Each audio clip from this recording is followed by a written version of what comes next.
জানায় দিয়েছেন, ইয়া আইয়ুহাল্লাযীনা আমানুত্তাকুল্লাহা হাক্কা তুকাতিহি ওয়া লা তামুতুন্না ইল্লা ওয়া আনতুম মুসলিমুন।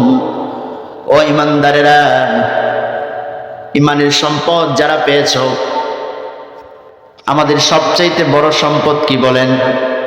ঈমান। আমাদের সবচেয়ে বড় সম্পদ কি? ঈমান। ঈমান। সবচেয়ে বড় উপঢৌকনার হাদিয়া কি? রাসূল বলেছেন তুহফাতুল মুমিনি আল মাউত। দুইটা কথা বুঝবেন, মুসলমানের সবচেয়ে বড় সম্পদ হলো ঈমান, আর মুসলমানের সবচেয়ে বড় উপহার হলো মৃত্যু, ঈমানি মৃত্যু। ঠিক কিনা? তুহফাতুল মুমিন আল মাউত, মুমিনের সবচেয়ে বড় উত্তম উপঢৌকন হলো মৃত্যু।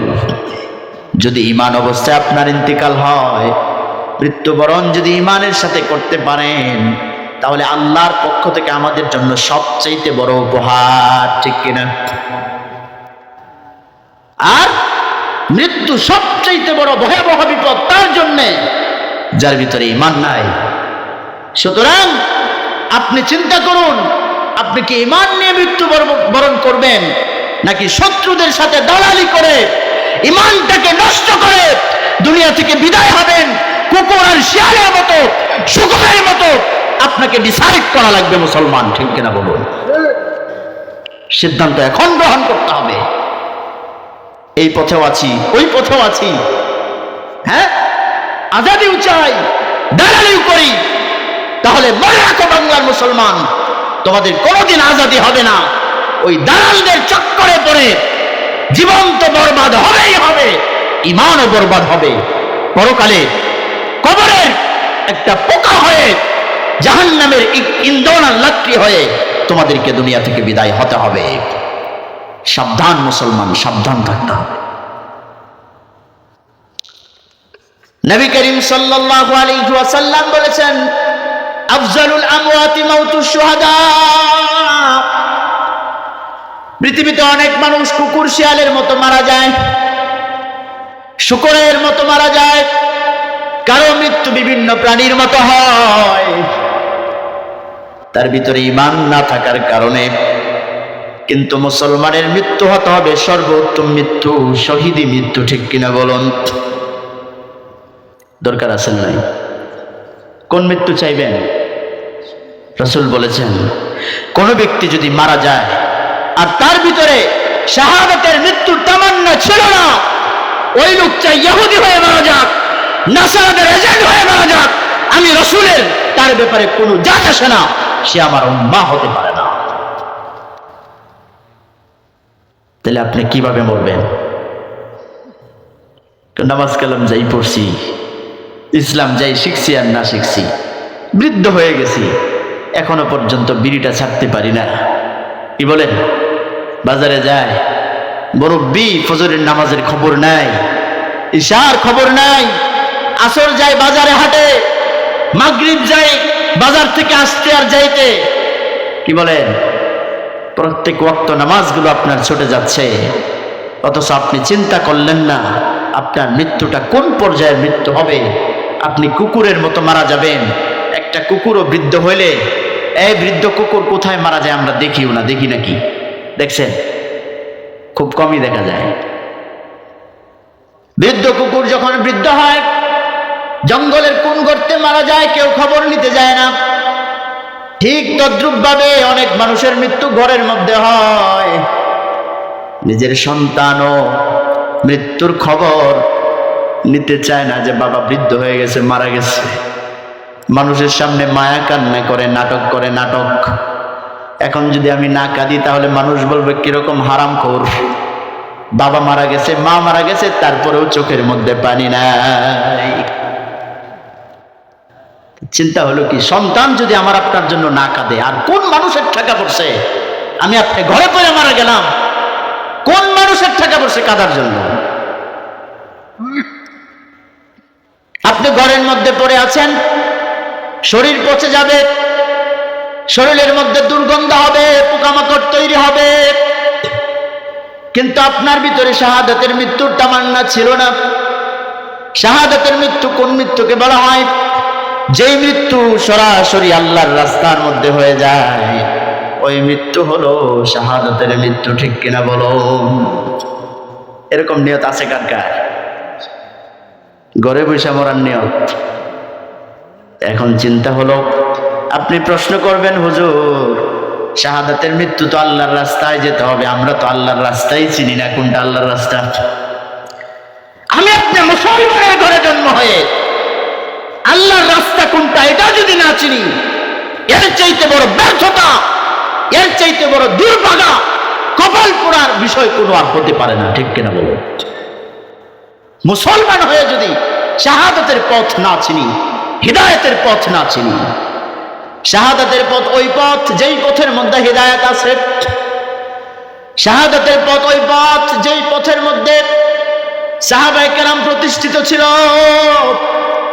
শাহাদাতের পথ ওই পথ যেই পথের মধ্যে নবী করিম সাল্লাল্লাহু আলাইহি ওয়াসাল্লাম আমাদের জীবনটাকে প্রতিষ্ঠিত আর পরিচালিত করতে বলেছে।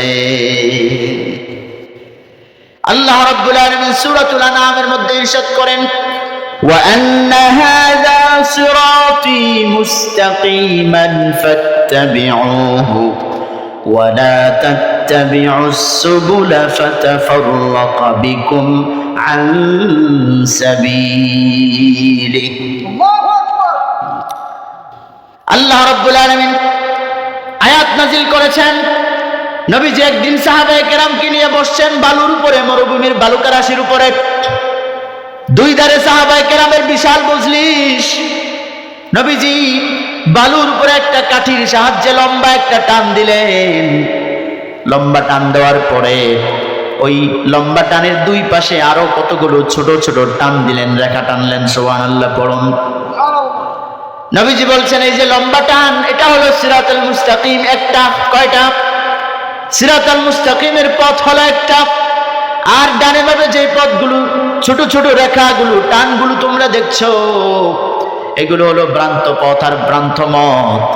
আমার উম্মতের মধ্যে এমন উম্মত তৈরি হবে, হাজার হাজার উম্মত বিভিন্ন ভ্রান্ত পথ আর মতের মধ্যে চলবে, কিন্তু সিরাতুল মুস্তাকিমের পথ হলো একটা। সাহাবায়ে কেরাম জিজ্ঞাসা করছেন, মা হিয়া তিলকাল মিল্লাহ? সিরাতুল মুস্তাকিমে যারা চলবে, সিরাতুল মুস্তাকিমের সূচনা হলো দুনিয়ায় কোথায় বলুন?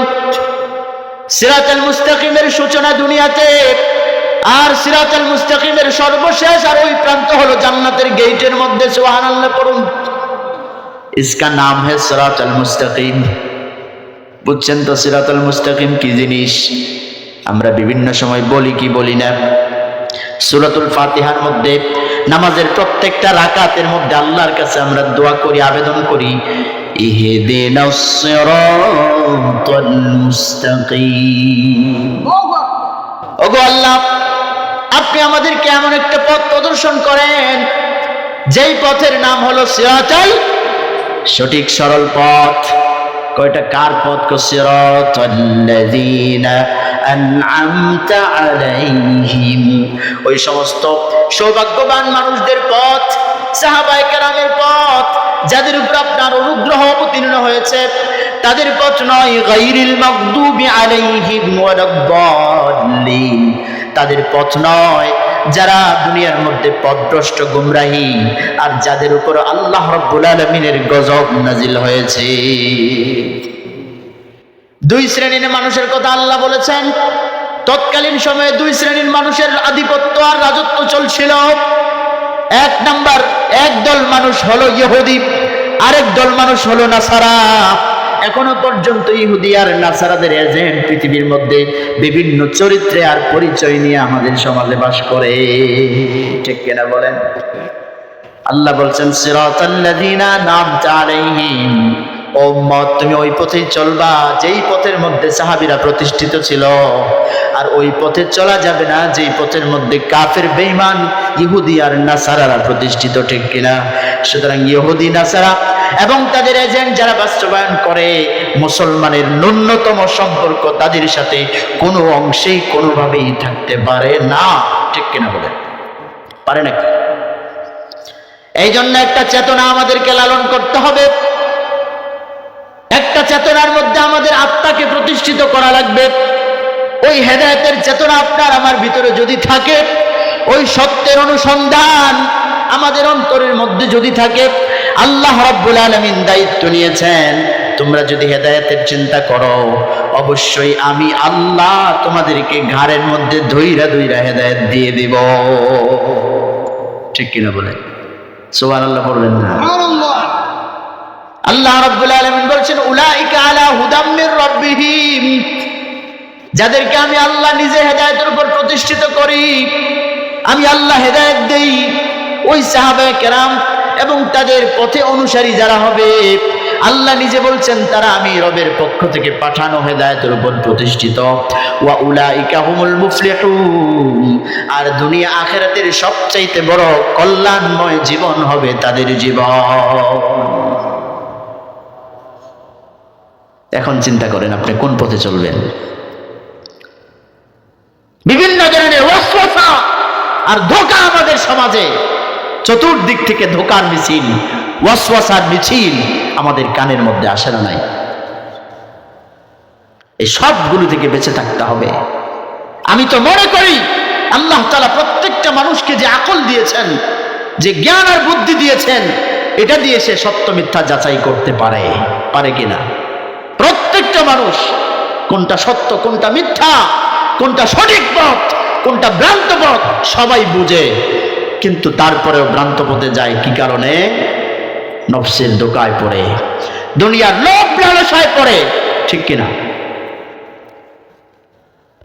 এই জন্য দুনিয়ার সমস্ত লোভ লালসা থেকে আমাদেরকে ফিরে আসা লাগবে, সমস্ত ধোঁকা আর নফসের ওয়াসওয়াসা থেকে ফিরে আসা লাগবে। আর এটার জন্য আমাদেরকে কি করা লাগবে? মৃত্যুর পূর্ব প্রস্তুতি আমাদেরকে গ্রহণ করা লাগবে, কারণ এটা খুবই সুনিশ্চিত, আমরা যেখানেই থাকি মৃত্যু আমাদের হবেই হবে। ঠিক কিনা বলুন? কবি বলেন, আলা ইয়া সাকিনাল কসরিল মুআল্লা সাতুদফানু আন করিবিন ফিত তুরাবি লাহু মালাকুন ইউনাদি কুল্লা ইয়াউমিন ওয়া মারজি'না ইলা বাইতিত তুরাবি। মরণ থেকে যতই পালাও, মরণ তোমায় লইবে ঘিরি, যদিও সুদূর আকাশ পানে পালাও তুমি লাগিয়ে সিঁড়ি। আল্লাহ তাআলা বলেছেন, আইনামা তাকুনু ইউদরিকুমুল মাউত, ও পৃথিবীর মানুষেরা তোমরা যেখানেই থাকো মৃত্যু তোমাদেরকে অবশ্যই পাকড়াও করবে।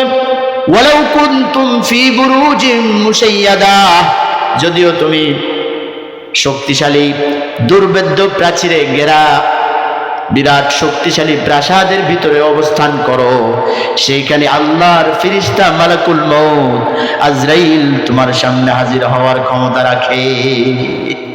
ঠিক কিনা বলেন? আজকে আমাদের বাংলাদেশের একজন নাগরিক আসছেন, তারেক রহমান, দেখলাম তাকে বুলেট প্রুফ বাসের ভিতরে করে নিয়ে আসছে। কি বলেন? ওখানে কি আজরাইল যেতে পারে কি পারে না? আজরাইল সেখানে ক্ষমতা চালাতে পারে কি পারে না? কারণ আজরাইল তো নিজের ক্ষমতা চালায় না, আল্লাহর পক্ষ থেকে নেওয়া ক্ষমতা চালায়। ঠিক কিনা বলেন? এই জন্য মৃত্যুকে সবাই মনে করতে হবে, মৃত্যুর জন্য আমাদের